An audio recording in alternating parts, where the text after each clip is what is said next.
नाजरीन, आपको एक अहम खबर से आगाह कर रहे हैं। वज़ीर आज़म इमरान खान का भारत से मुतल्लिक एक अहम बयान सामने आ गया।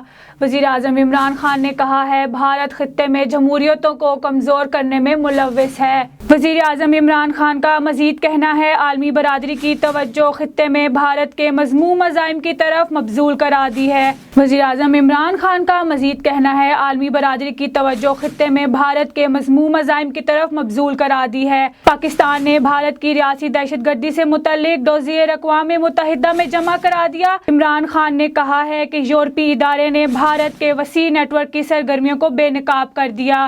नाज़रीन, हम आपको एक अहम खबर से आगाह कर रहे हैं। वज़ीर आज़म इमरान खान का भारत से मुतल्लिक एक अहम बयान सामने आया है।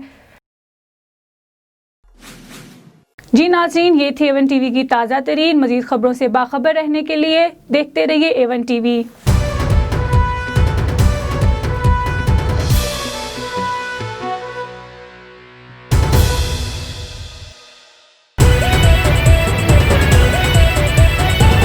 A1 TV, सब पे नजर, अंदर की खबर।